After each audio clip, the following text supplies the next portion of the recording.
guys, welcome back to the channel. I know. What could we be working on today? Well, we were up camping last week and I noticed something.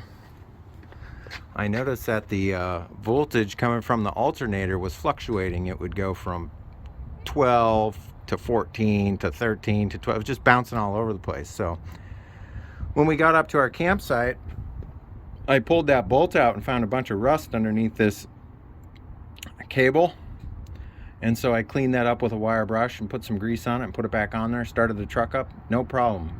Doesn't have any of those issues anymore. However, that strap is old and just as some preventive maintenance, today we're going to take it off and we're going to replace it with a self-built cable using a 2-aught wire. This is welding cable. It's got a rating that's well over 200 amps because of the small strands of wire in here. It's super flexible.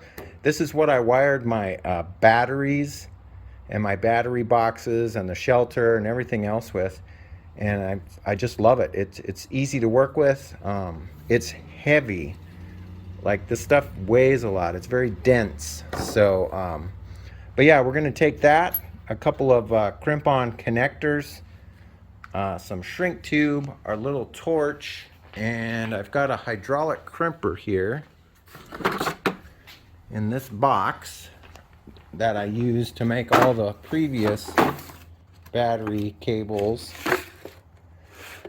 I will try to leave a link in the description for all these tools if I can still find them. I did get this welding cable off of eBay a long time ago, so I'm not sure if the link for that is still valid. And then these crimp-on connectors my dad got from Freightliner a while back, and I went through and sorted them all out into a Milwaukee bin, so I've got different sizes here. This one's got a 3/8 hole, this one's got a 1/2-inch hole. Pretty basic stuff. I'll do a little time lapse for you guys putting this cable together once I get the strap off, and then we'll get it reinstalled and fire up the truck and check out the voltage.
case you guys are wondering, here's another product I use quite a bit. I keep a tube of this on the truck as well. It's just a synthetic grease.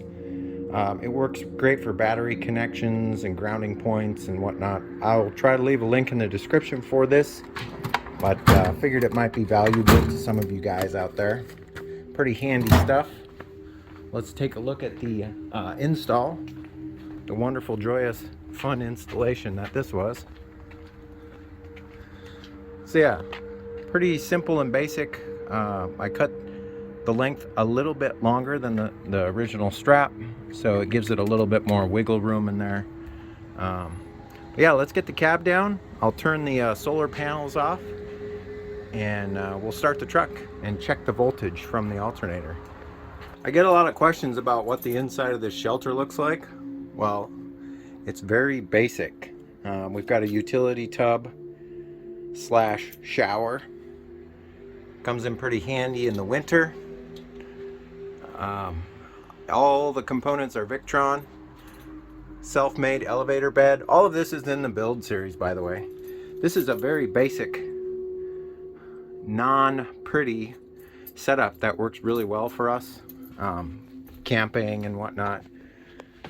But yeah, it's just Gladiator garage stuff. Just inexpensive items. We've got a reverse osmosis water filter system. 84 gallons of water between the frame rails. If you guys been watching this channel long enough, you already know this, but people always ask questions about this on what it looks like inside. It's very basic, very small, kind of like a dorm room, I guess you could say. Anyhow, I'm going to turn the solar off. There's a breaker right here that takes the solar power away from the truck. And if you guys have watched this series once again long enough, you'll know that my house batteries are my truck batteries. So this is actually set up to, the way that I have this set up, the solar controller, is if it senses voltage coming in from the alternator, it backs off. Unless it sees a drop in voltage, it won't try to push amperage into the batteries. So, but if you leave that on while you're starting the truck will start off at like 14 volts or something like that, and then you'll start the truck, you'll see it drop down, and then it'll come back up, and then it'll just stay. That's why I want to turn the solar off, just to test the connection there. But yeah, this is a very basic setup. You know, spin around.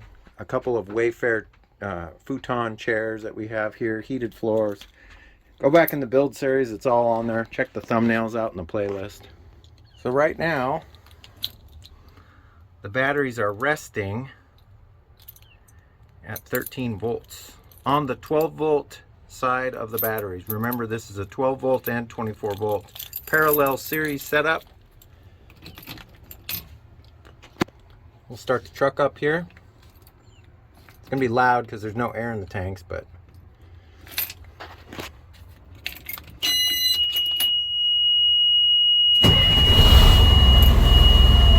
and then it takes a minute for the alternator to sense demand from the truck, and then it should start. There you go, it starts ramping up.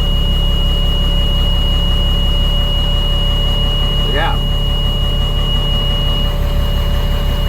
Now we should see a little bit over, a little bit over 28 volts on the 24 volt side of the, this 200 amp alternator from a Humvee is awesome. We've been using this for almost 5 years now, 4 years or 5 years, and its video got cut off there for some reason, so I had to restart. You know, there you go. You see how we got a nice voltage coming up there. That's without the solar. So what I found out about this alternator, this Humvee alternator, is that it will put out a higher voltage like this at first, and then once the batteries top off, it'll drop down to like 13.1 or right around there. But the 24 volt side of things usually stays at 28 volts, 28.5 volts. But the 12 volt side will drop down as the batteries top off. So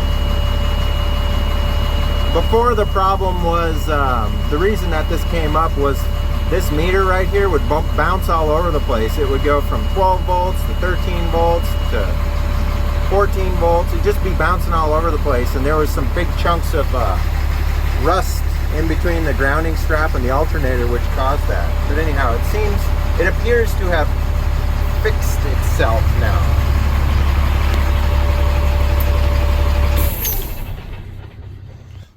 Some of you guys ask what the inside of the cab looks like. Well, it's pretty bare bones as well. I've got some Milwaukee cases in here, a tough book mount for charging my laptop. We've got a Humvee air conditioning system that was converted to work in the LMTV here. A couple of Chrysler Pacifica seats. Yeah, it's pretty basic. I repurposed some bags off some ECS cases to go on the doors and behind us, but yeah.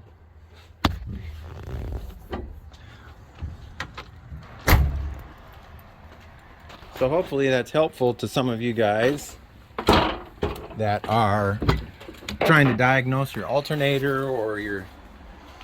One of the first things I always tell people is replace your relays and check your grounding points. The relays that were in this truck originally, when I got it, crumbled into a bunch of little pieces. Several of them did. So if you're having electronic problems, the first thing you should do, it's cheap, is replace all of your relays and all of your fuses. Change all that stuff out. That stuff is crusty and old.